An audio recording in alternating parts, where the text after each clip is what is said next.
আলহামদুলিল্লাহ, আল্লাহ তাআলা আমাকে সুস্থ রেখেছেন। নুরুজ্জামান ভাইয়ের বাচ্চা কান্দে। এবার বাচ্চা কান্দে। মিউট করে রাখি, এই ভয়ে আমি সারাক্ষণ মিউট করে রাখি, একটু 1 মিনিটের জন্য ওপেন করলে বেশ লাগে জায়গা। বেশি বাচ্চা থাকলে ওরকম আমার ঘরে সারাক্ষণ ক্যাসেট চলে, আমি এই জন্য বন্ধ করে রাখি, আমি সারাক্ষণ মিউট করে রাখি, একটু খুললেই দেখছেন আপনারা রেকর্ড পাই এলাম।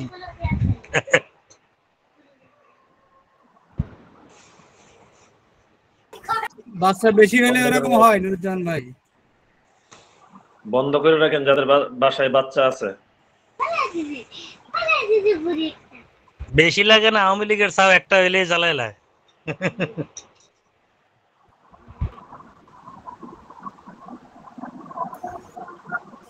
আওয়ামী লীগের বাচ্চা মানে বুঝি নেই ভাই। আপনারা তো কম যে বেশি হয় দেখি অবস্থা, বেশি লাগে না, ওইরকম একটা হইলেই সারে। মনে করেন যে এখন তো ভাইরালের দুনিয়া, এসব না বলাই ভালো। আর আমার মেয়েটা ওই রকম, আমি ওই ঘরে গেলে ওই ঘরে যাবে, এই ঘরে এই ঘরে গায়ে ফাই বাইছে, দেখেছো কথা বলিস শুনছে না। এই যে মিউট করে ফেললাম, ইনশাল্লাহ আর যাবে না। আচ্ছা, আমরা আলহামদুলিল্লাহ অনেকেই জয়েন্ট হয়ে গেছি। আমরা এখন পড়ালেখার বিষয়ে আলোচনা করব, অন্য কথা থাকলে ইনশাল্লাহ পরে বলবো। এখন আমরা পড়ালেখা সংক্রান্ত কথা নিয়ে আলোচনা করবো ইনশাআল্লাহ। আজকে আপনাদের যে কিতাবের পড়া হবে সেই কিতাবের নাম হচ্ছে এসো ফিক শিখি। এটা অত্যন্ত একটি দারুণ কিতাব। এই কিতাব থেকেই আমাদেরকে মাসাইলগুলো জব্দ করতে হবে, এগুলো দিয়ে আমাদের শুরু। আলহামদুলিল্লাহ পরবর্তী সময়ে এই মাসালাগুলো আসবে, এই মাসাইলগুলোই আসবে, কিন্তু দলিল সহকারে আসবে। বাস এখানে বাচ্চাদের জন্য দলিল বোঝাটা কঠিন হয়ে যায়, এই জন্য এখানে দলিলগুলো দেয়নি। তবে আলহামদুলিল্লাহ আমরা এখানে যারা আছি সবাই বড়, তারপরেও লেখাপড়ার ক্ষেত্রে আমরা এখন ছোট, এজন্য এখানে দলিলগুলো নাই, বাদ বাকি মাসাইলগুলো সব যেগুলো আছে এগুলোর প্রত্যেকটা মাসাইলের দলিল আছে, বা আকলি দলিল হোক নকলি দলিল হোক, এগুলো সবই থাকবে। এগুলোই মাসালা আসবে পরবর্তী ক্ষেত্রে, তখন এগুলো দলিল আকারে আসবে। তো এই জন্য আমরা মাসাইলগুলো এমনভাবে পড়ব যাতে পরবর্তী সময়ে এই মাসাইলগুলো যখন আলোচনা হবে তখন যাতে আমাদের বুঝতে অসুবিধা না হয়। এই জন্য ছোটো কিতাব বলে কেউ প্রতিপন্ন বা বাংলা কিতাব বলে এরকম না মনে করি, বরং এই কিতাব থেকে আমাদেরকে অবশ্যই শিক্ষা গ্রহণ করতে হবে। আমার স্ক্রিনটা আপনাদের মোবাইলে দেখা যাচ্ছে কিনা একটু দেখেন তো সবাই। জি দেখা যাচ্ছে। আলহামদুলিল্লাহ, হ্যাঁ দেখা যাবে। যার ওখানে দেখা যাচ্ছে না হয়তো নেট প্রবলেম থাকতে পারে। আমরা মোটামুটি কতজন জয়েন্ট হয়েছি আমার এখানে তো দেখা যাচ্ছে না পুরো লিস্টটা, তবে 12 জনের লিস্ট দেখা যাচ্ছে। আলহামদুলিল্লাহ আমাদের পড়া হয়েছিল, এই যে এটা হচ্ছে কত নম্বর, 11 নম্বর পৃষ্ঠা, 9 নম্বর পৃষ্ঠা আর কি।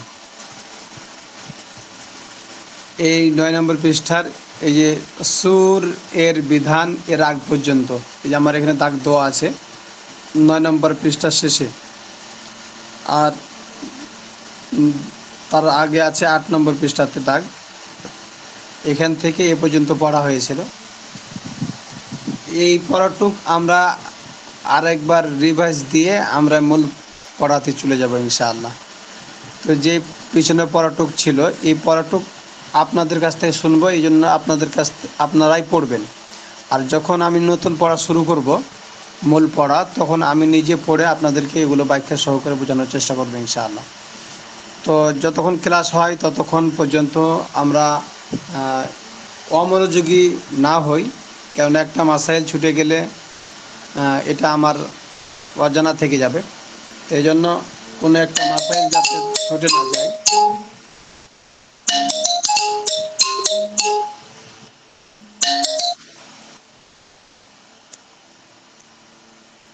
কোনো একটা মাসাইল যাতে ছুটে না যায় এই জন্য আমাদের খেয়াল রাখতে হবে ইনশাআল্লাহ। আসেন আমরা তাহলে শুরু করি। সবাই আমার কথাগুলো ক্লিয়ার শোনা যায় কিনা অথবা বুঝতে পারছেন কিনা একটু শোনা যাচ্ছে আপনার কথা। তাহলে ঠিক আছে, আলহামদুলিল্লাহ। এই যে 8 নম্বর পৃষ্ঠার এখান থেকে একজন পড়ে শোনান তো, বা একজন পড়েন, তারপরে ইনশাআল্লাহ মূল পড়াতে আমি বলবো। জি বলেন, তাহলে আপনি বলেন। বৃক্ষ নিঃসৃত এখান থেকে হ্যাঁ হ্যাঁ, বৃক্ষ নিঃসৃত বা বৃক্ষ নিংড়ানো পানি। বৃক্ষ নিঃসৃত বা বৃক্ষ নিংড়ানো পানি মুতলক নয় বরং মুকাইদ। যে সমস্ত জিনিস পানিতে গাল দেওয়া হয় সেগুলোর রং ও স্বাদ পানির উপর প্রবল হলেও পানি মুতলক রূপেই গণ্য। যেমন নিম পাতা, বড়ই পাতা, তবে পানির তরলতা নষ্ট হলে ভিন্ন কথা। কোনো পদার্থের নিষ্ক্রিয়তার কারণে নয়, বরং দীর্ঘদিনের কারণে পানিতে শ্যাওলা পড়ে গেলে এবং বর্ণ গন্ধ ও স্বাদ পরিবর্তন হয়ে গেলে তা মুতলক বলে গণ্য হবে। হাউজি বা পুকুরে গাছের পাতা বা ফল পড়ে যদি পানির বর্ণ গন্ধ ও স্বাদ নষ্ট হয়ে যায় তাহলে তা মুতলক বলে গণ্য হবে। হ্যাঁ, মাশাআল্লাহ। এগুলো মাসাইল যেহেতু প্রথমে আপনাদেরকে বোঝানো হয়েছিল এই জন্য আর এখন বিস্তারিত নয়, এগুলো যেহেতু পিছনে এগুলো আপনাদেরকে শুধু বলা হয়েছিল যে কিছু এই যে আরবি শব্দগুলো আছে, যেমন এখানে মতলাক, এখানে মুকাইয়াদ, এভাবে আরো কিছু উপরে শব্দ গেছে। এই শব্দগুলো মুখস্থ করতে হবে এবং এই শব্দগুলো অর্থ কি এগুলো জানা থাকলে পারে ইনশাআল্লাহ পরবর্তী মাসাইলগুলো বোঝা আমার জন্য সহজ হবে। এই জন্য এটুকু বলা হয়েছে বিশেষভাবে আপনাদের জোরদার করে। কার ওখানে আওয়াজ হচ্ছে একটু মিউট করে রাখলে ভালো হয়। আর তাহলে আমরা এই পর্যন্ত পড়লাম। এখানে প্রশ্নমালা আছে, এই প্রশ্নগুলোর উত্তর আপনারা দিবেন, আমি আপনাদেরকে বলতেছি। তহরত এর শাব্দিক অর্থ এর এবং আরবি এবং শরীয়তি অর্থ বলো। মানে তহরতের আবেদনিক অর্থটা কি বলেন তো সবাই?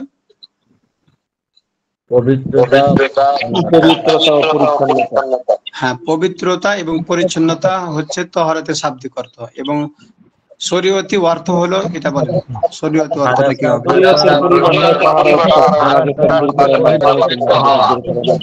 মাশাআল্লাহ, হাদাসাত দূর করার,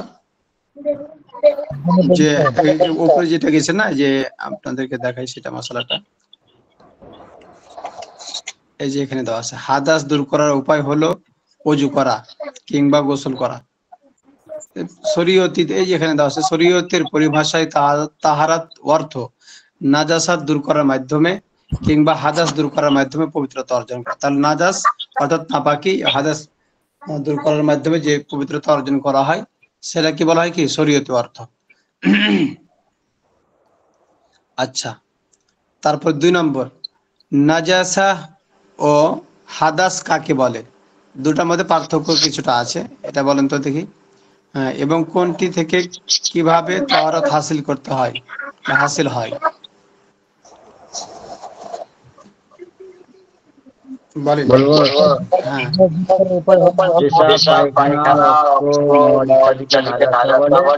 হ্যাঁ,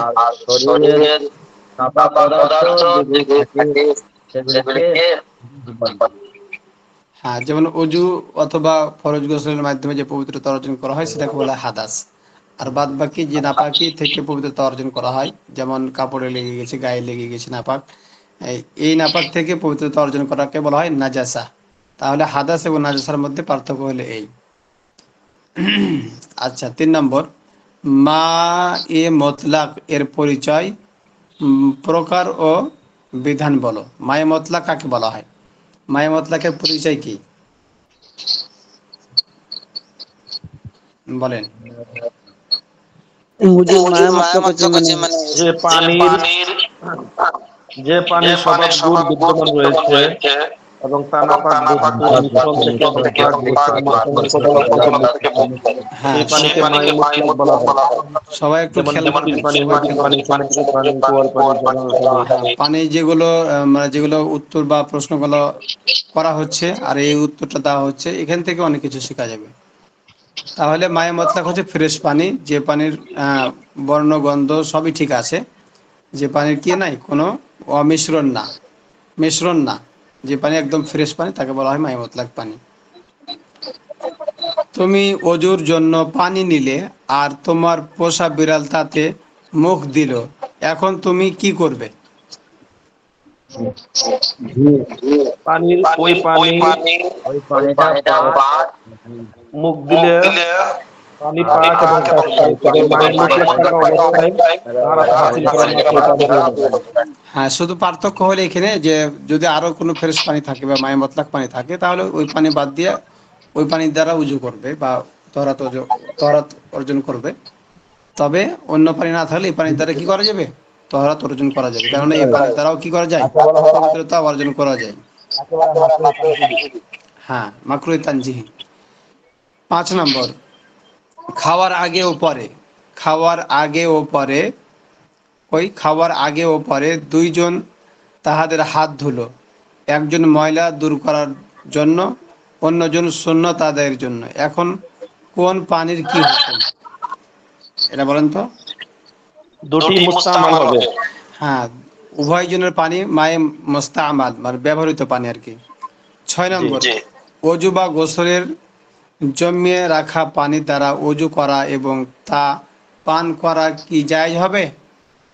জি জায়েজ হবে যদি মায়ে মুতলাক হয়। পানির জায়েজ আছে আর কি। হুজুর 5 নম্বরটা একটু বলেন না 5 নম্বরটা। 5 নম্বরটা হচ্ছে খাওয়ার আগে ও পরে। হ্যাঁ, দুইজন তাদের হাত ধুলো, মানে একজন ময়লা দূর করার জন্য, অন্যজন সুন্নত আদায়ের জন্য। মানে একজনের হাতে ময়লা লেগে আছে, সে ময়লা দূর করার জন্য হাত ধুয়েছে, আর একজন সুন্নত আদায় করার জন্য হাত ধুয়েছে। যেমন খাবার আগে হাত ধোয় সুন্নত। তাহলে এই দুইজনের পানি যে দুইজনের পানি, এটা কি ব্যবহৃত পানি হবে কিনা, বা এই পানি হুকুমটা কি? তাহলে এই পানির হুকুম হচ্ছে উভয়ের পানি, মানে উভয়ের হাত ধোয়া পানি হচ্ছে মায়ে মুস্তামাল। মায়ামাত্র 6 নম্বরটা খেয়াল করেন সবাই। অজু বা গোসলের জমিয়ে রাখা পানি দ্বারা অজু করা এবং তা পান করা কি জায়েজ আছে? হ্যাঁ, তা পান করা জায়েজ আছে, অসুবিধা নেই। 7 নম্বর, মুস্তামাল ব্যবহৃত পানি কাকে বলে এবং তার বিধান কি এবং কখন তা মুস্তামাল বলে গণ্য হবে? এই মশলাটা আপনারা বলিয়েন না। এটা যে মাস্তুরাত বোন আছে আমাদের সাথে, তারা তো বলার সুযোগ পাচ্ছে না, তো এই জন্য তাদের কাছে এই প্রশ্নটা রেখে দিলাম। মানে তারা এই মশলাটার উত্তরটা শুধু লিখে পাঠাবে গ্রুপে, তাহলে আমরা তাদের এই প্রশ্নের জবাবটাও পেয়ে যাব, তাহলে তারাও কিছু শরীক থাকলো। এই জন্য তাদেরকে বলতেছি যে আপনারা যারা আমাদের সাথে আছেন, আপনারা যে 7 নম্বর প্রশ্নের উত্তর লিখে পাঠান। মুস্তামাল অর্থাৎ ব্যবহৃত পানি কাকে বলে এবং তার বিধান কি এবং কখন তা মুস্তামাল বলে গণ্য হয়, এটা মাস্তুরাত বোনরা লিখে পাঠাক গ্রুপে। তারপরে 8 নম্বরে আমরা চলে যাই।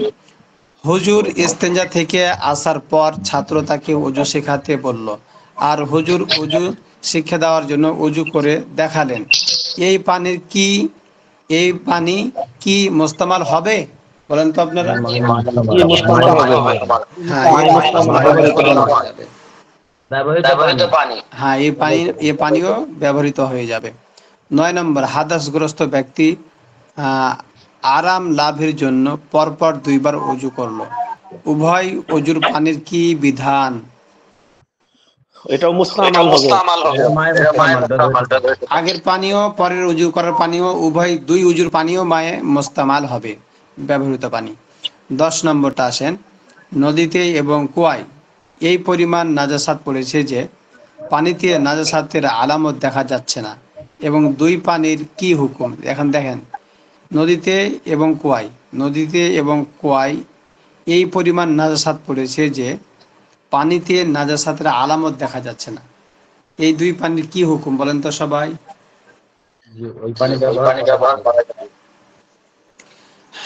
নদীর পানিতে নাজাসাত পড়েছে কিন্তু নাজাসাতের বা নাপাকের কোনো আলামত দেখা যাচ্ছে না, এক্ষেত্রে নদীর পানি নাপাক হবে না। হ্যাঁ, আর কুয়ার পানির ব্যাপারে, কুয়ার পানি যদি বেশি থাকে আর ওই পরিমাণ যদি নাজাসাত পড়ে, যতটুকু নাজাসাত পড়ে নাপাক হয় না, তাহলে এই কুয়ার পানি কেউ হবে না, নাপাক হবে না। আর যদি কুয়ার পানি কম থাকে বা নাজাসাত বেশি পড়ে আর নাজাসাতের আলামত দেখা যায়, তাহলে এক্ষেত্রে কি হবে? কুয়ার পানি নাপাক হয়ে যাবে। জি, কি বলছিলেন যেন? যদি প্রথমে বলছিলাম আপনার কথা বোঝা যাচ্ছে না। আমি প্রথমটা বলেছিলাম হ্যাঁ, 10 নম্বরটা বলতেছি আর কি। নদীতে এবং কুয়ায় এই পরিমাণ নাজাসাত পড়েছে যে পানিতে নাজাসাতের আলামত দেখা যাচ্ছে না। যদি নাজাসাতের আলামত দেখা না যায়, তাহলে এই দুই পানির হুকুম কি হবে?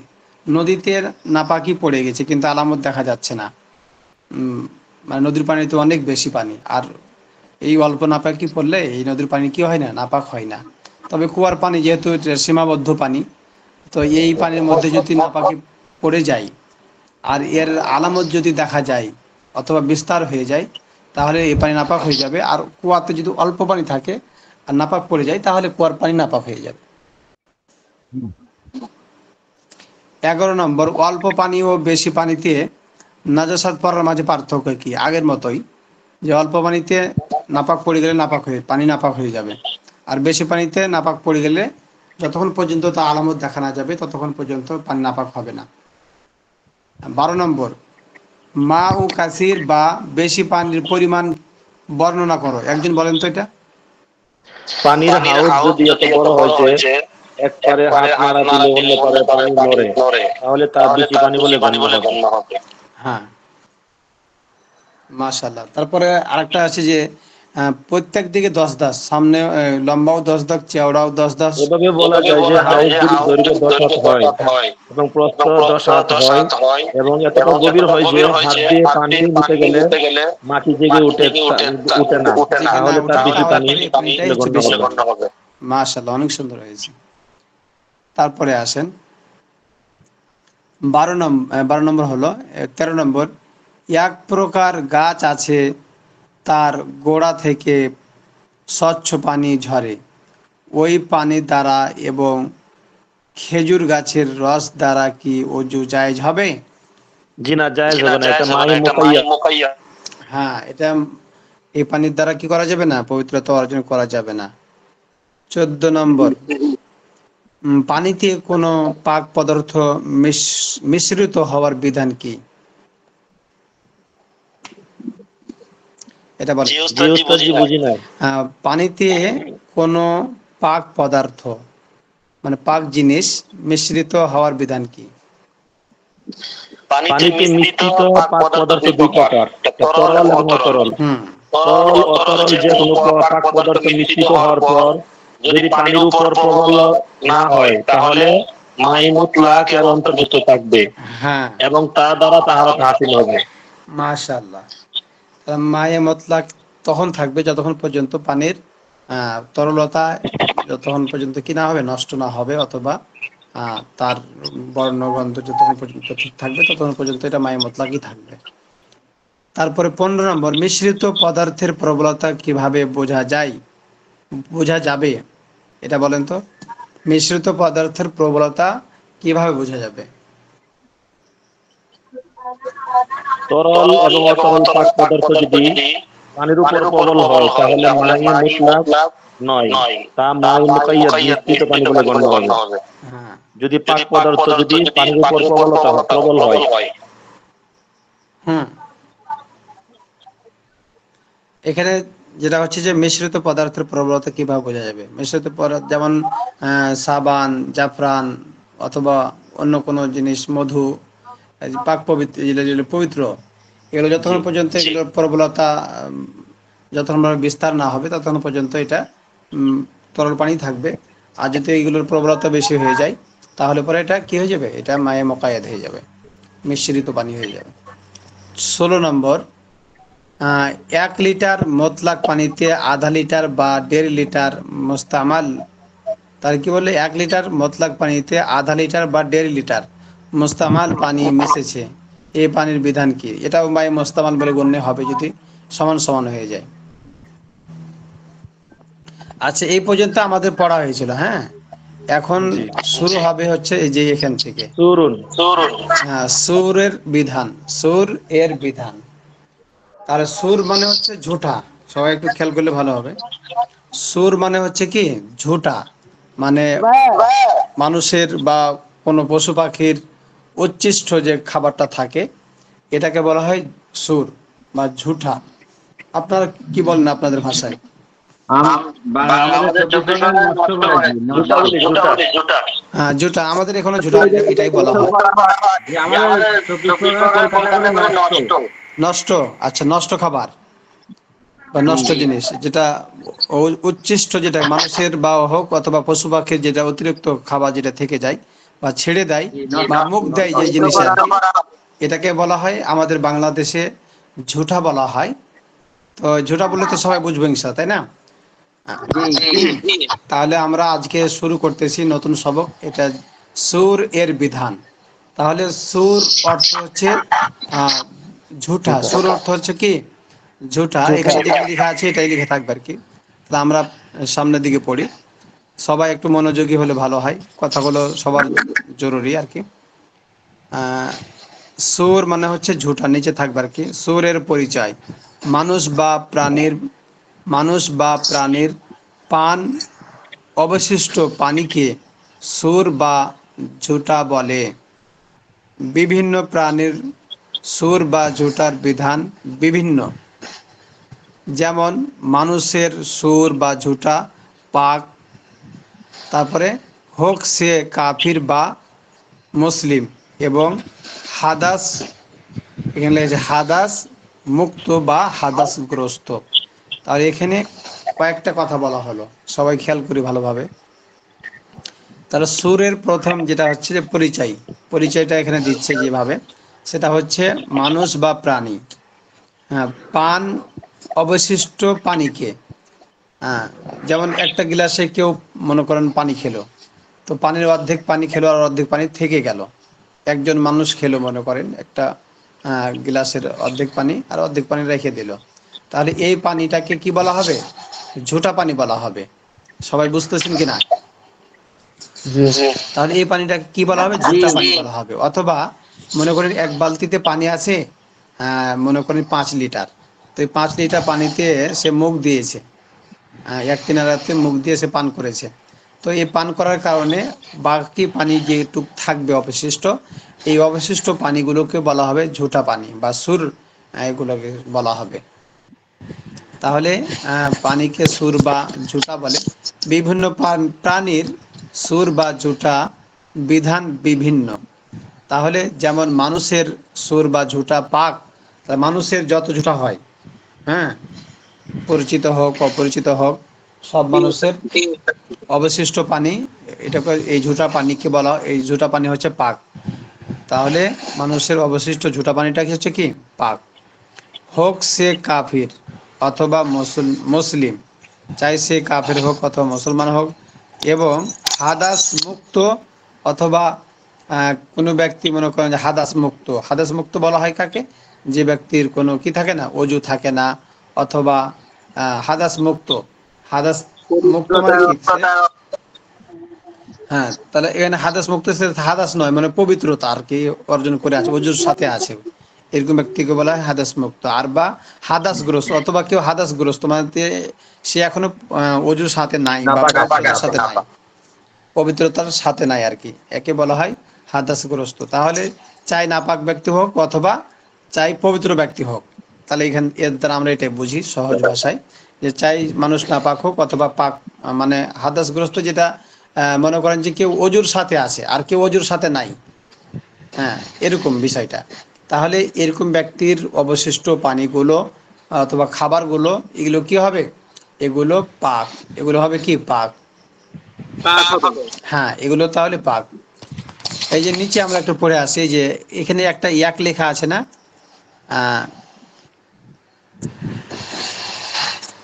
আচ্ছা একটা একই থাক, আর দুই লেখা আছে না এখানে, এই যে একটা দুই দেওয়া আছে এখানে, আবার এখানে একটা দুই দেওয়া আছে। তাহলে আমরা এই দুইয়ের আরবিটুক পড়ি, তাহলে আরো অনেক সুন্দরভাবে ক্লিয়ার বোঝা যাবে।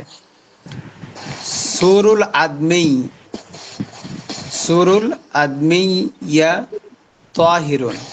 তাহলে এখানে যেটা বলা হলো সুরুল আদমিয়া তাহিরুন, আদমিয়্য তাহিরুন, তাহলে মানুষের যে উচ্ছিষ্ট অথবা ঝুঠা এটা তাহিরুন, পবিত্র। তারপরে কি বলছে, তাহসিলু বিহি তাহারাতু মুসলিমান কানা আও কাফিরান।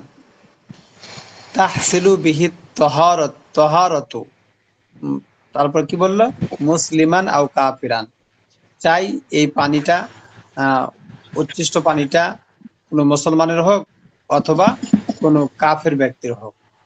তারপরে কি বলছে, ওয়া মুহাদ্দিসান আও আও কি বললো, ওয়া মুহাদ্দিসান কানা আও তাহিরান, চাই সে এটা কোনো হদাসগ্রস্ত ব্যক্তির অথবা নাপাক ব্যক্তির হোক অথবা কোনো পবিত্রতা অর্জনকারী ব্যক্তির হোক। তাহলে আগে যে কথাটা বললো আর কি, সেটাই সেম আর কি এখানে দেওয়া আছে। তাহলে ঝুঠা পানি এটা পবিত্র। এখন এমন না কেউ মনে করি যে সে তো পান করলো, সে তো মুসলমান না, বেধর্মী কোনো একজন ব্যক্তি, তার অবশিষ্ট পানি এখন পবিত্র হবে কি না, খাবো কি না, ওটা দ্বারা পবিত্রতা অর্জন করবো কিনা, এরকম আমাদের মধ্যে যদি কোনো সংশয় থেকে থাকে, তাহলে এখন থেকে আমরা এই মশলাটা ক্লিয়ার হয়ে গেলাম। অনেক সময় দেখা যায় কি, বোতলে আমরা পানি পান করি, তাই না? সফরে যখন থাকি বা কোনো জায়গাতে যাই আসি, কোনো যানবাহনে চড়ি, তখন দেখা যায় যে আমরা বোতলের পানিগুলো ইউজ করি বেশি।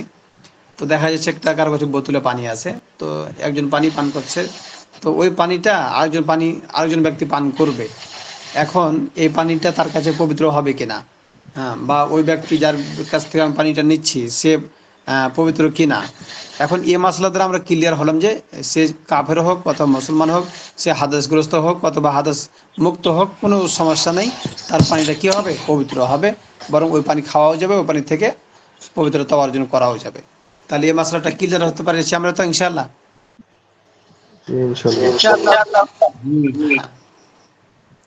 আচ্ছা, তাহলে আমরা 10 নম্বর পৃষ্ঠায় চলে আসি। এইভাবে ঘোড়ার ঝোঁটা ও পাক, দেখেন এইভাবে ঘোড়ার ঝোঁটা ও পাক, ঘোড়ার অবশিষ্ট খাবার যেটা থেকে যায় এটাও কি হবে, পবিত্র হবে। এইভাবে ঘোড়ার ঝোঁটা ও পাক, সুতরাং মানুষ ও ঘোড়ার ঝোঁটা পানি দ্বারা তাহারাত হাসিল হবে। দেখেন তাহলে কি বললো, ঘোড়া, ঘোড়া আপনাদের ইন্ডিয়াতে কেমন দেখা যাচ্ছে, ওইগুলো মানুষ কি ব্যবহার করে এখন?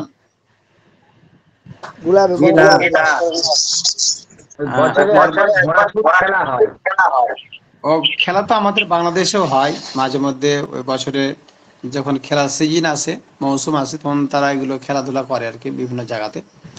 এমনি সাধারণত ঘোড়া ইউজ করতে মানুষকে দেখা যায় না, হয়তো কোনো কোনো জায়গাতে 2-1 জন দেখা যায়, কিন্তু স্বাভাবিকভাবে কেউ ব্যবহার করছে এরকম কমই দেখা যাচ্ছে।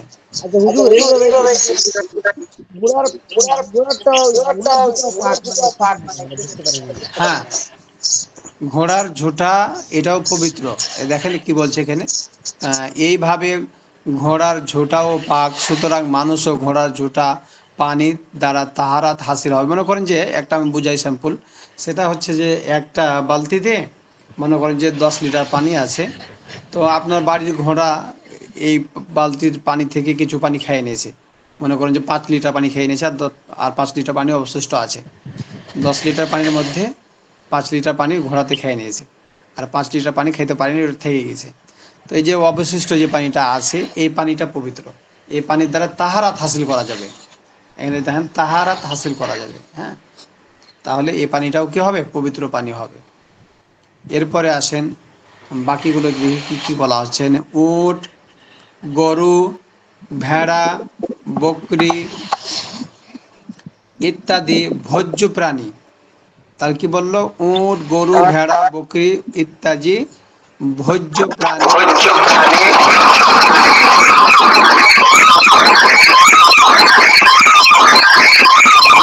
কার ওখানে আওয়াজ হচ্ছে এত? Hi hi. আবির মাহমুদ। হ্যাঁ, একটু ভাই খেয়াল করেন, মানে কারোর জন্য যাতে কারো কষ্ট না হয়। আমরা সবাই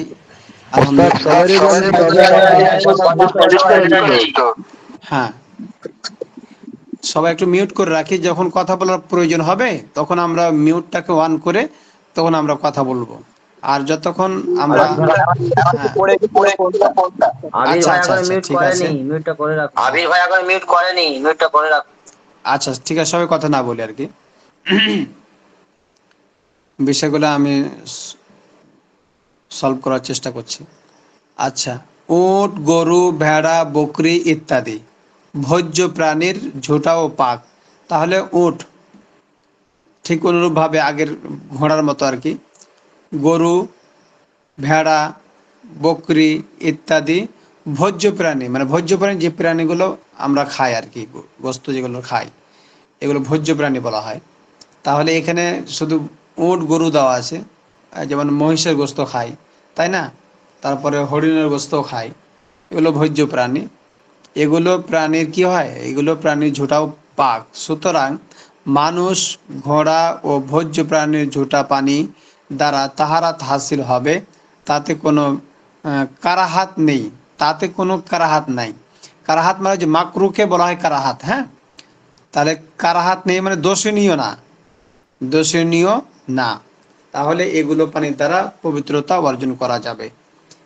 তাহলে গরুর ঝোঁটা পানি হোক, হ্যাঁ, ভেড়ার ঝোঁটা পানি হোক, বকরির হোক, উটের হোক। এখানে উস্তাদজি আমরা এর আগে পড়ছি যে হাঁস মুরগি পাখি সাপ এগুলো পাত্রে মুখ দিলে পানি পাককারি ঠিক আছে, তবে মাই মুতলাক থাকা অবস্থায় তাহারা হাসিল করা মাত্র পানি দিয়ে যাবে। এবং বিষয়টা হচ্ছে এখানে গরু, ভেড়া, উট এইগুলো ওগুলো কথা বলা কিন্তু হচ্ছে। ওই যে হাঁস, মুরগি, তারপরে যে বিড়াল, ইঁদুর, তারপরে সাপ, এগুলো মুখ দিলে পারে পানি মতলাক থাকে, কিন্তু মায়ে মতলাক থাকার পরেও ওগুলো দ্বারা করাটা ঠিক হবে না, কারাহাত হবে, মাকরু হবে।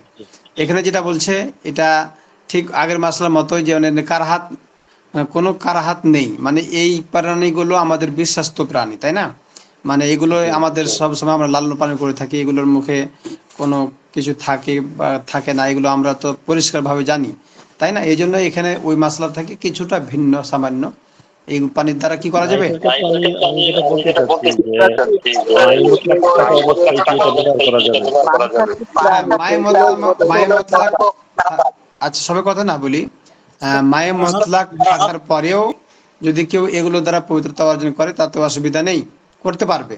আর যদি মায়ে মতলাক থাকে, অ্যাভেলেবল যদি থাকে, তো মানুষ এখন তো স্বাভাবিক মানুষ পবিত্রতা পরিচ্ছন্নতা থাকতে বেশি পছন্দ করে, এক্ষেত্রে মায়ে মতলাক দ্বারাই পবিত্রতা অর্জন করে নেবে, এটাই বেশি ভালো হবে, উত্তম হবে আর কি। এখন নাই কোনো পানি, তাহলে এ পানির দ্বারাই কি করতে পারবে? তাহারাত অর্জন করতে পারবে, কোনো কারাহাত হবে না। কারাহাত মানে মাকরু, অপছন্দনীয় হবে না আর কি, দোষণীয় বা অপছন্দনীয় এটা হবে না, মানে ফ্রেশ পানির মতোই সে পবিত্রতা অর্জন করতে পারবে এগুলো পানির দ্বারা। জি ওস্তাদ বুঝতে পারছি। আচ্ছা, যখন কথা বলা হয় তখন ওই সবাই শুনবো, আর যখন সবাই মিলে কথা বলি তখন হয়তো ওই যে আরেকজনের কথা আরেকজনের কথার সাথে যখন টক্কর খায় তখন কোনো কথাই বোঝা যায় না। এই জন্য আমরা একটু সবাই একজনের পর একজন কথা বলার চেষ্টা করব, সবাই একসাথে না আর কি। আচ্ছা দেখেন, চিল, এখন কিন্তু অন্য প্রাণী আসছে, পাখি যেগুলো আর কি, চিল, শকুন, তারপরে বাজ ইত্যাদি হিংস্র পাখির ঝুঁটা পাক। দেখেন এখানে যে একটা কথা বলছে, চিল আমরা সবাই এই পাখিটাকে চিনি, শকুন, তারপরে বাজ ইত্যাদির হিংস্র প্রাণীর ঝুঁটা পাক। কেন পাক বলা হলো এটা আমি আপনাদের বলছি। তারপরে দেখেন, বেড়াল, সাপ, ইঁদুর ইত্যাদি যে সমস্ত প্রাণী ঘরের আনাগোনা করে তাদের ঝুঁটাও পাক।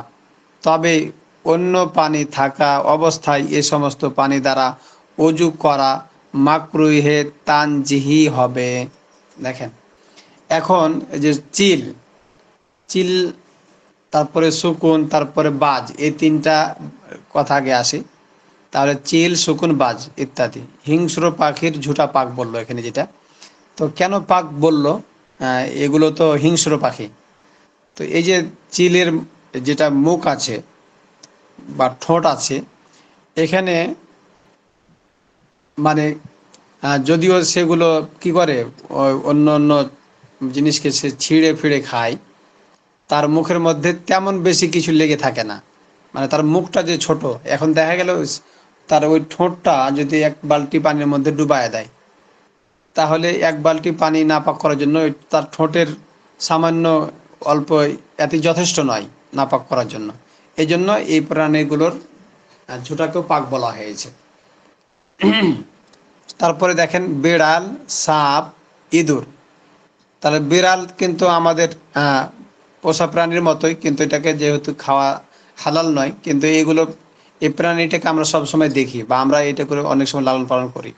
সাপ, ইঁদুর ইত্যাদি যে সমস্ত প্রাণী ঘরের আনাগোনা করে, মানে ঘরের আশেপাশে যেগুলো থাকে আর কি, যেগুলো মানুষের আশেপাশে বসবাস করে তাদের ঝুঁটাও পাক। মানে তাদের তবে অন্য পানি থাকা অবস্থায় এ সমস্ত পানি দ্বারা অজু করা মাকরুহে তানজিহ হবে। মানে এগুলো ঝুঁটা যদি পানি থাকে, যেমন বিড়ালে কোনো বদনাতে পানি দিয়ে মুখ দিয়ে দিয়েছে, হাদিসের মধ্যে এই বিড়ালের কথা অনেকবার আসবে বা হাদিস বিড়াল সম্পর্কে অনেকগুলো হাদিস আছে। অনেক সময় দেখা গেল কি অজু করার জন্য বদনাতে পানি বা লোটা আগে বলা হতো, বদনাতে পানি রাখা আছে, তো বিড়ালে এসে মুখ দিয়ে দিয়েছে। এখন এই পানির দ্বারা উজু করা যাবে কিনা? তো এই পানি দ্বারা উজু করা যাবে, অথবা এই পানিতে কি কোনো সাপে মুখ দিয়ে দিয়েছে, তাহলে এই পানি দ্বারাও কি করা যাবে? উজু করা যাবে। কেন এখানে উজু করা যাবে অন্য পানি না থাকা অবস্থায়। অন্য পানি না থাকা অবস্থায় এগুলো পানি দ্বারা কি করা যাবে? উজু করা যাবে। তবে কি হবে?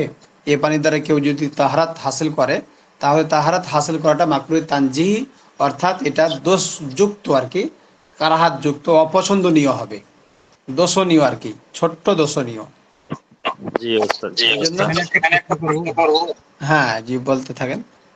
আচ্ছা এখন যদি সাপ যদি পানিতে টাচ করে বা ওখানে মুখ লাগায় এটা জানতে পারি, তাহলে ওটা যদি একটা আমাদের অরুচি কাজ করবে।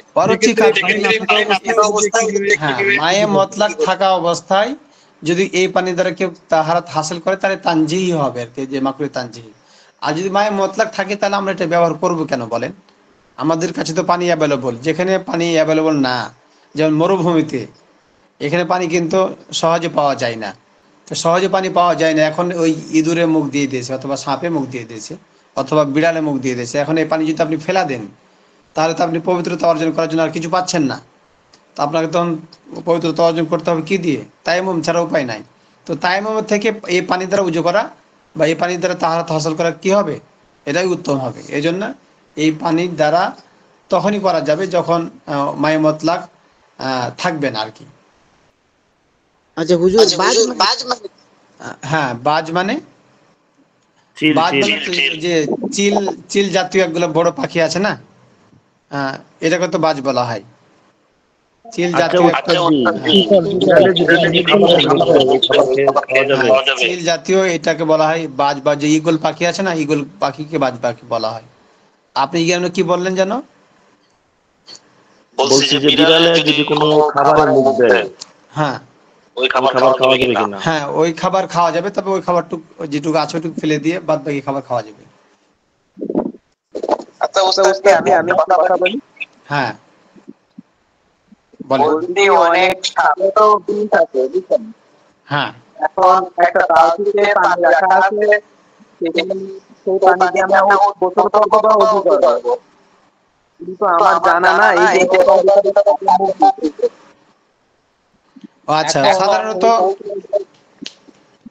সাধারণত সাপে বা এগুলোতে বিষ প্রয়োগ করে কখন? যখন সে কোনো প্রাণীকে আঘাত করে অথবা কোনো মানুষকে দংশন করে অথবা কোনো পশুকে দংশন করে, তখন সেক্ষেত্রে সে বিষ প্রয়োগ করে। এমনি সাধারণভাবে পানিতে মুখ দিলে তখন বিষ প্রয়োগ করে না, এই জন্য এই পানিকে পানি বলা হয়েছে। তারপরেও যদি কোনো ব্যক্তির নজরে আসে যে এই সে বিষাক্ত সাপ, এই পানির তার বিষ থাকতে পারে পানির মধ্যে, তাহলে সতর্কতা বশত এই পানি ব্যবহার না করা। আচ্ছা, তারপরে আমরা আসি। তবে মনে রাখতে হবে যে মানুষ বা প্রাণীর মুখে নাজাসাত লেগে থাকলে ওই নাজাসাতের কারণে পানি নাপাক হয়ে যাবে। দেখেন কথাটা কিন্তু আরো স্পষ্ট হয়ে গেল এখন। তবে মনে রাখতে হবে যে মানুষ বা প্রাণীর মুখে নাজাসাত লেগে থাকলে ওই নাজাসাতের কারণে পানি নাপাক হয়ে যাবে। এখন মনে করেন যে বিড়ালটাতে আপনার পানিতে মুখ দিয়েছে, এক বালতি পানি রাখা ছিল, এ পানিতে মুখ দিয়েছেন, বিড়ালটা দেখা যাচ্ছে কিছুক্ষণ আগে সে কি করে এসছে, সে শিকার করে আসছে, সে ইঁদুর হোক অন্য কোনো প্রাণী হোক খেয়ে এসছে, তার মুখে অনেক রক্ত, টাটকা রক্ত লেগে আছে আর কি, যেটা কিছুক্ষণ আগে মনে হচ্ছে যে বিড়ালে কিছু খেয়ে আসছে, তার মুখে লেগে আছে। তো এরকম যদি আপনি বুঝতে পারেন তাহলে এই পানি কি হয়ে যাবে, নাপাক হয়ে যাবে, যেহেতু তার মুখে নাপাকের চিহ্ন দেখা যাচ্ছে। তারপরের মশালায় আসি আমরা। শুকুরের ঝুঁটা, শুকুর তো আমরা সবাই চিনি, এবং শুকুর নিজেও নাপাক। দেখেন শুকুরের ঝুঁটা এবং শুকুর নিজেও নাপাক। শুকুর অর্থাৎ যে যেটাকে আপনাদের ওখানে কি বলে এগুলোকে, কালো খাসি, হ্যাঁ যেগুলো যে হ্যাঁ আমাদের এদিকে সাঁওতাল জাতিরা খায় আর কি এগুলোকে।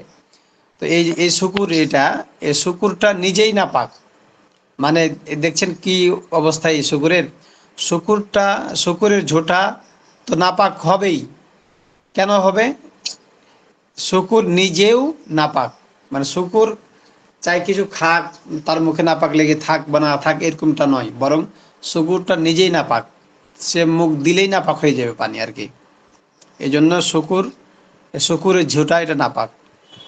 তারপর দেখেন কুকুরের ঝোঁটা এবং বাঘ, সিংহ, নেকড়ে ইত্যাদি ঝোঁটা নাপাক, তবে এরা নিজেরা নাপাক নয়। দেখেন খেয়াল করে, কুকুরের ঝোঁটা এবং বাঘ, তারপরে সিংহ, নেকড়ে ইত্যাদি ঝোঁটা নাপাক, এগুলোর কি হবে, ঝোঁটা নাপাক।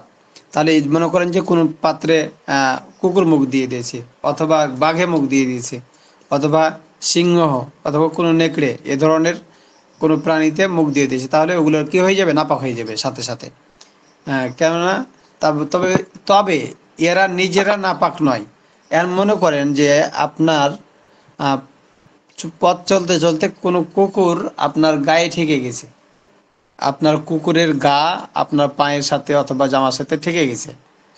তো এখন এই যে আপনার জামা লেগে গেল কুকুরের সাথে, অথবা পায়ের আপনার সাথে ঘষা খেয়ে গেল, তাহলে এই জায়গাটুক নাপাক হবে কি না? ওই জায়গাটুক নাপাক হবে না যতক্ষণ পর্যন্ত নাপাকের আলামত না দেখা যাবে। হ্যাঁ, কুকুরের গায়ে নাপাক লেগে আছে, আর ওই নাপাক লেগে থাকার জায়গাটাই আপনার পায়ের সাথে ঘষা খেয়েছে অথবা জামার সাথে লেগে গেছে, তাহলে তখন নাপাক হবে। আর যতক্ষণ পর্যন্ত নাপাকের কোনো আলামত দেখা যাবে না ততক্ষণ পর্যন্ত কি হবে না, নাপাক হবে না। এমন মনে করেন যে কুকুরের শরীরটা ভিজা আছে, কিন্তু ভেজা শরীর আপনার পায়ের সাথে ঘষা খেয়েছে অথবা জামার সাথে ঘষা খেয়েছে, তাহলে এখন এই জামা আর এই পা নাপাক হবে কিনা? হ্যাঁ, এটা নাপাক বলেই ধরে নিতে হবে। কেন? যে কুকুর সবসময় নাপাক জায়গার মধ্যেই থাকে। এখন এই যে তার শরীরটা ভিজে গেছে, এই ভিজার সাথে নাপাক থাকতে পারে, এই জন্য সতর্কতা বশত তখন আমাকে ওই জায়গাটুককে কি করতে হবে, ধুয়ে ফেলতে হবে। হ্যাঁ, শুকনো কুকুরের গা আপনার পায়ের সাথে টাচ করেছে অথবা জামায় লেগে গেছে, তাহলে এর দ্বারা নাপাক হবে না যতক্ষণ পর্যন্ত আলামত না দেখা যাবে। আচ্ছা, এরপরে আসেন মানুষ ও অন্যান্য প্রাণীর ঘামের কি হুকুম। দেখেন মানুষ তো ঘামে, তাই না? অন্যান্য প্রাণীও ঘামে, তাহলে এগুলোর ঘামের কি হুকুম হবে? প্রাণীর ঝোঁটার যে হুকুম, তার ঘামেরও সেই হুকুম। দেখেন মানে মানুষের অথবা প্রাণীর যে হুকুমটা ছিল ঝুটার, ঠিক অনুরূপভাবে তার ঘামেরও একই হুকুম হবে। দেখেন এবার, সুতরাং মানুষ, ঘোড়া ও ভোজ্য প্রাণীর ঘাম পানিতে পড়লে এবং শরীরে বা কাপড়ে লাগলে তা নাপাক হবে না। ঘাম, যে মানুষ ঘামে, এই ঘাম যদি আরেকজনের শরীরে লেগে যায়, একজন মানুষ অতিরিক্ত ঘেমে গেছে, এবং গরমের সময় অনেক মানুষ তো ঘামেই, এই ঘামওয়ালা শরীরে আরেকজনের গায়ে কি হয়েছে, লেগে গেছে, তাহলে তার গা কি হবে না, নাপাক হবে না, কারণ ঘাম এটা নাপাক নয়, এটা পাক। অনুরূপভাবে যেমন অন্য কোনো প্রাণী ঘেমে গেছে, মনে করেন যে ঘোড়া হোক অথবা গরু হোক, যেমন গরু ঘামলে দেখা যায় কখন, ওই যে তার মুখের উপরে যে প্লেন জায়গাটা আছে, যে জায়গার মধ্যে কি নাই, লোম নাই, এই জায়গাটাতে দেখুন অনেক সময় ঘামগুলো বের হয়ে এই যে ফোটা ফোটা হয়ে থাকে, তো এটা যদি গায়ে লেগে যায় নাপাক হবে না। এবার আসেন, প্রশ্ন চলে আসলো, তাই না? তাহলে প্রশ্ন হলো, হ্যাঁ কোনটা যেন বলেন? কিন্তু বাঘ সিংহর জুটা নাপাক, এটা কেন? ও আচ্ছা, এটা বুঝতে একটু বাকি থেকে, তাহলে আমি আবার বলছি, এটা কুকুরের ঝুটা, হ্যাঁ, ঠিক অনুরূপভাবে বাঘ, সিংহ, কোন নেকড়ের, এগুলোর ঝুটা হচ্ছে কি নাপাক। মানে মনে করেন যে কুকুর হোক অথবা বাঘ, সিংহ, নেকড়ে হোক, এগুলোর ঝুটা মানে কোনো পাত্রে মুখ দিয়ে দিয়েছে, কোনো পানির পাত্রে, তাহলে এগুলো নাপাক হয়ে যাবে। হ্যাঁ, তবে কি বললো এখানে, তবে এরা নিজেরা নাপাক নয়। এরা নিজেরা নাপাক নয় বলতে কি, যেমন কুকুরের গায়ের সাথে আপনার গা লেগে গেলে নাপাক হবে না, এটা বুঝাচ্ছে আর কি এর দ্বারা। কিন্তু কুকুর তো তার গোস্ত নাপাক, বা তার গোস্ত খাওয়া এটা হারাম, জায়েজ নয়, এই ক্ষেত্রে সেটা হচ্ছে কি হারাম বা নাপাক। কিন্তু শুকনো থাকা অবস্থায় লাগলে পরে কি হবে না, নাপাক হবে না, এটাই বোঝাচ্ছে এখানে যেটা। আর কিছু বুঝতে পারছি আপনি? হ্যাঁ, আর কেন বুঝতে অস্পষ্ট থাকলো নাকি?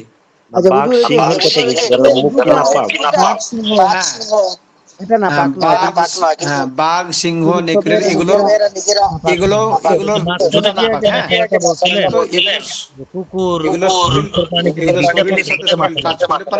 এটা কি হবে, নাপাক হবে না, এটাই বোঝাচ্ছে এখানে আর কি। তাহলে কুকুরের শরীর যেমন বাঘ, সিংহ, এগুলো শরীরও কি পাক, মানে যতক্ষণ পর্যন্ত এগুলো শরীরে লেগে যায় অথবা কাপড়ের সাথে টাচ করে, তাহলে পরে এই কাপড় বা শরীর কি হবে না, নাপাক হবে না। আর শুকুরের শরীরের সাথে দেখেন, শুকুরের শরীরের সাথে যদি কি লেগে যায়, গা ঘেঁষে যায় অথবা কাপড়ের সাথে লেগে যায়, তাহলে যতটুকু জায়গার মধ্যে ঘেঁষে যাবে অতটুকু জায়গা নাপাক হয়ে যাবে। হ্যাঁ, যেহেতু সে নিজে নাপাক। আর কোনো প্রশ্ন থাকলো কি এখানে?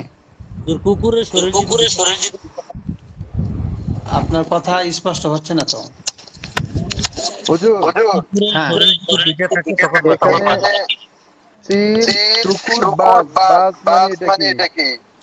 হ্যাঁ, বাজ মানে হচ্ছে যে ঈগল পাখি আছে না, চিলের মতো এক ধরনের বড় পাখিগুলো আছে, এটাকে বলা হয় বাজ পাখি।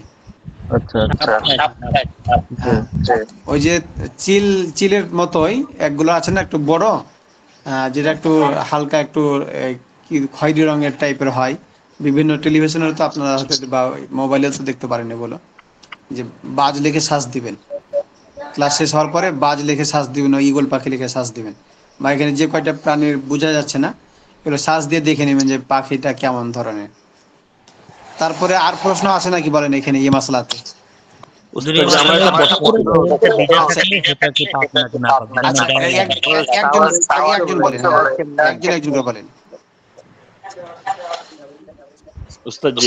হ্যাঁ বলেন। আপনার এখানে প্রতিধ্বনি হয়, যার কারণে কথা বোঝা যায় না। আমার এখানে সব কথাই কি প্রতিধ্বনি হচ্ছে?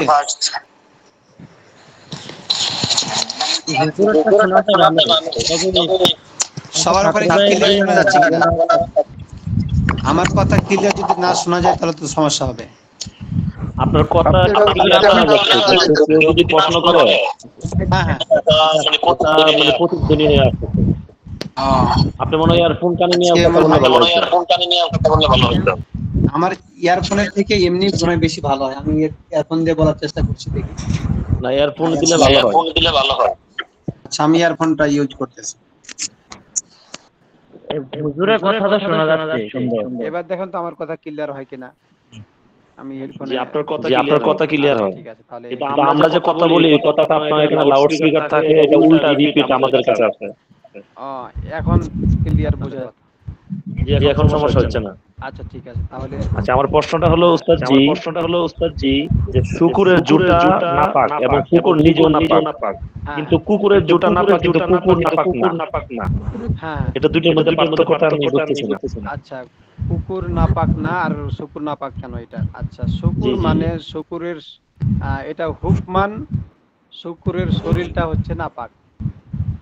হ্যাঁ, তার গায়ে আপনি নাপাক দেখতে পান বা না পান, শুকুর এটা হুকমানি, এটা হুকুম লাগানো হয়েছে শরীয়তের পক্ষ থেকে যে এই শুকুর প্রাণীটাই নাপাক। তাহলে শুকুরের সাথে যদি আমার শরীর লাগে তাহলে আমার শরীর নাপাক হয়ে যাবে। হ্যাঁ, আর আপনার কাপড় শরীর নাপাক নাপাক হয়ে হয়ে যাবে। যাবে, অথবা আপনার কাপড় লেগে গেলে আপনার কাপড় নাপাক হয়ে যাবে। এই জন্য এই শুকুর থেকে যতক্ষণ পর্যন্ত এটা গায়ে না লাগে ততক্ষণ পর্যন্ত নাপাক হবে না, আর লেগে গেলেই আপনার ওই জায়গাটুক নাপাক হয়ে যাবে। এই জন্য এটা হুকমান নাপাক এটাকে বলা হয়েছে। আর কুকুরের শরীর যদি আপনার গায়ের সাথে লেগে যায় নাপাক হবে না, কেননা এই কুকুরকে হুকমান নাপাক বলা হয় নাই। মানে কুকুরের যদি গায়ে নাপাক লেগে থাকে আর নাপাক জায়গা আপনার গায়ের সাথে লেগে যায় তাহলে নাপাক হবে, এর আগে না। আচ্ছা, আর কার প্রশ্ন ছিল নাকি এখানে বলেন? কুকুরের গা যদি ভিজা থাকে হ্যাঁ, কুকুরের গা যদি ভিজে থাকে তাহলে ওই ভিজা গাওয়ালার শরীর যদি আপনার লেগে যায় কুকুরের সাথে, তাহলে পারে আপনার এটা নাপাক হওয়াটাই বাঞ্ছনীয়। কেন? যে কুকুর সবসময় নাপাক জায়গায় থাকে, যখন কুকুরের গা ভিজে যায় তখন ওই ভিজার সাথে নাপাকটা লেগে যাওয়ার সম্ভাবনা বেশি থাকে। এই জন্য ভিজা অবস্থায় লেগে গেলে ওই ভিজাটুক নাপাক হয়ে যাবে। কোনো আলামত হ্যাঁ, আলামত ভিজাটাই একটা আলামত ধরে নেয়। আচ্ছা, তারপরে আর প্রশ্ন আছে? জি না। ঠিক আছে, প্রশ্নমালা, আমাদের সময়টা প্রশ্নটি আমরা শেষ করি। এখানে 1 নম্বর প্রশ্ন, সূর এর পরিচয় বলো। সূরের পরিচয় যেটা হচ্ছে যে অবশিষ্ট মানুষ বা প্রাণীর অবশিষ্ট বেঁচে থাকা পানি হোক অথবা অন্য কোনো খাবার হোক, এগুলোকে বলা হয় কি? সূর বলা হয়। কোন কোন প্রাণীর ঝুঁটা পাক বলো। এগুলো তো আমরা পড়লাম আজকে, এগুলা ঠিক করে নিব ইনশাআল্লাহ সবাই। কোন কোন প্রাণীর ঝুঁটা হচ্ছে পাক? যেমন বিড়াল, ইঁদুর, তারপরে সাপ, এগুলোর হচ্ছে কি ঝুঁটা পাক। ঠিক অনুরূপ ভাবে গরু, ছাগল, ভেড়া ইত্যাদি এগুলো কি পবিত্র। তারপরে ওদিকে আছে পাখি, যেমন চিল, বাজ, শকুন, এগুলোর ঝুঁটা পাক। তারপরে আসেন 3 নম্বর, কোন কোন প্রাণীর ঝুঁটা পাক তবে মাকরুহ হবে? কোন কোন প্রাণীর ঝুঁটা পাক এবং মাকরুহ? হ্যাঁ, এগুলো হচ্ছে কি পাখির জুতা হিংস্র প্রাণীর ঝুঁটা। চিল, শকুন, বাজ পাখি ইত্যাদি হিংস্র প্রাণীর জুতা, বাজ, এগুলোর হচ্ছে ঝুঁটা মাকরুহে তানজিহি হবে। মাশাআল্লাহ। এগুলো আমরা আবারও মানে আজকে তো আমরা আরো 1 সপ্তাহ সময় পাবো। 1 সপ্তাহ সময়ের মধ্যে প্রশ্নগুলো উত্তর ইনশাআল্লাহ সবাই ঠিকঠাক ভাবে আমরা করবো ইনশাআল্লাহ। তারপর একটা আসি 5 নম্বর, কখন কাফিরের ঝুঁটা পাক কিন্তু মুসলিমের ঝুঁটা না পাক? দেখেন কত সুন্দর কথা বলছে এখানে একটা। কখন কাফিরের ঝুঁটা পাক? যখন কাফিরের মুখে কি থাকে না, কোনো নাপাকি থাকে না, তখন তার ঝুঁটা পাক হবে। কিন্তু মুসলিমের ঝুঁটা নাপাক। যদি মুসলমানের মুখে যদি কি থাকে, নাপাক থাকে, তাহলে এটা নাপাক হয়ে যাবে। যেমন মনে করেন যে মদ, যেটা মানুষে পান করে আর কি, মদ কিন্তু অ্যাকচুয়ালি এটা নাপাক জিনিস, কঠোর নাপাক। তার এই মদ খেকো মানুষের মুখ যদি সে মুসলমান হয়, আর এটা যদি তার মুখে লেগে থাকে, আর এই পানি যদি সে পান করে একটা গিলাসে, তাহলে তার অবশিষ্ট পানি কি থাকবে? নাপাক হয়ে যাবে। ঠিক অনুরূপ ভাবে যে কোনো মানুষের হোক না কেন, সে কাফের হোক অথবা মুসলমান হোক। ছয় হুজুর নম্বর হুজুর মদ হ্যাঁ বিয়ার তারপরে আমাদের এখানে আরো অনেক ক্ষুদা আছে নেশা জাতীয় হ্যাঁ যেরকম গুটখা তামাকু হ্যাঁ হ্যাঁ সব এগুলা নাপাক এগুলো। সব নাপাক নাপাক আর যতগুলো নেশাদ্রব্য আছে জি সব এগুলো নাপাক। জি হুজুর, যদি বিড়ি খায়, বিড়ি খেয়ে যে পানি খাবে, ওই অপবিষ্ট পানিটা খেলে এটা হ্যাঁ নাপাক? বিড়িতে এটা তামাক ব্যবহার করা হয়, এটা যেহেতু মুখের সাথে লেগে থাকে না, এটা ধোয়া যায়, এই জন্য এটা নাপাক হবে না। হ্যাঁ, তবে এটা কারাহাত হয়ে যাবে আর কি, মাকরু হয়ে যাবে। আচ্ছা 6 নম্বরটা পড়ি, এই মাসালাগুলো আসবে আস্তে আস্তে। হ্যাঁ, ওগুলোর সময় আমরা ওই প্রশ্নগুলো করবো ইনশাল্লাহ। দুটি বিড়াল ইঁদুর খেয়ে দুটি পাত্রে মুখ দিল। দেখেন, দুটি বিড়াল তারপরে কি বলছে, ইঁদুর খেয়ে দুটি পাত্রে মুখ দিল, একটি পাত্রে পানি পাক, অন্যটির পানি না পাক, এর কারণ ব্যাখ্যা ব্যাখ্যা কি হবে? দুটা ইঁদুরে না দুটা বিড়ালে দুটা ইঁদুর খেয়েছে। আর কি বললো এখানে, দুটি বিড়াল ইঁদুর খেয়ে দুটি পাত্রে মুখ দিল, একটি পাত্রের পানি পাক, অন্যটির পানি না পাক, এর কারণ ব্যাখ্যা করো। এর কারণ হলো উস্তাদ যে বিড়ালের মুখে নাপাকি লেগে থাকবে তার তার পানি নাপাক হবে, আর যেটার নাপাকি লেগে থাকবে না তার পাত্রে পানি নাপাক হবে না। হ্যাঁ, তাহলে কি বলা হলো এখানে, যেটা বলা হচ্ছে যে দুটা বিড়ালে দুটা ইঁদুর খেয়েছে, কিন্তু যে ইঁদুরের মুখে নাপাক লেগে আছে দেখা যাচ্ছে, তাহলে এই বিড়ালের পানি অবশিষ্ট পানি নাপাক। আর যে বিড়ালের মুখে ইঁদুর খেয়েছে ঠিকই, কিন্তু তার মুখে কি নাই, কোন নাপাক লেগে নাই, বা অনেক আগে খেয়েছিল, তার নাপাকি দূর হয়ে গেছে, তাহলে এই ক্ষেত্রে মুখ দিলে পরে কি হবে না, নাপাক হবে না। আলহামদুলিল্লাহ, এই পর্যন্ত থাক। আগামী সপ্তাহে এখান থেকে শুরু করা হবে যে কুয়ার পানির আহকাম। কুয়ার পানির আহকাম এখান থেকে আগামী সপ্তাহে শুরু করবো ইনশাআল্লাহ। তাহলে যতটুকু পড়া হলো এগুলো কিন্তু আমরা সবাই একটু পড়ে মুখস্থ করার চেষ্টা করব, বিশেষভাবে কয়েকবার পড়লেই মনে হয়ে যায়। আপনি 2-3 বার পড়েন, একটু মনোযোগ দিয়ে 2-3 বার পড়েন, বাস আপনার এই পড়াটা সারা জীবন মনে থাকবে ইনশাআল্লাহ। আর যদি বইয়ের পড়া বই রেখে দেন, আপনার মধ্যে যদি রাখতে না চান, তাহলে পড়ালেখার কোনো প্রয়োজন নাই। যখন বইয়ের পড়া যখন নিজের মধ্যে আনতে হবে তখন পড়তে হবে। এই জন্য আমরা সবাই একটু পড়াগুলোকে মনোযোগ দিয়ে পড়ার চেষ্টা করব, যেহেতু এটা বাংলা কিতাব, মাসলা আকারে লেখা আছে, তো এটা কঠিন কিছু না, বাস একটু পড়লে পারে এটা মুখস্থ হয়ে যাবে। তো ঠিক আছে, এ পর্যন্ত থাক তাহলে সবাই। উস্তাদ যে একটা প্রশ্ন ছিল, আচ্ছা, জি প্রশ্নটা করেন। ওই যে প্রথম শব্দটা সুর হবে নাকি সুউর হবে, ওর উপরে তো হামজা আছে। না, ওটা হচ্ছে সুর। হ্যাঁ, এটা হচ্ছে সিন ওয়াও, আর ওটা হচ্ছে কি র। হ্যাঁ, লিখতে এটা হামজা আছে, তো হামজাটা পড়তে আসে না, লিখতে আসে। ঠিক আছে, যে আমাদের আরেকজন ওস্তাদ কল দিচ্ছে, আমি একটু কথা বলবো। তো ঠিক আছে, আপনারা সুস্থ থাকেন, ভালো থাকেন। আসসালামু আলাইকুম ওয়া রাহমাতুল্লাহ। ওয়ালাইকুম আসসালাম। মাসুম ভাই আছেন? জি জি আছি ভাই। তারপর মোল্লা ভাই আছে, নাজমুল মোল্লা ভাই, জাকারিয়া ভাই।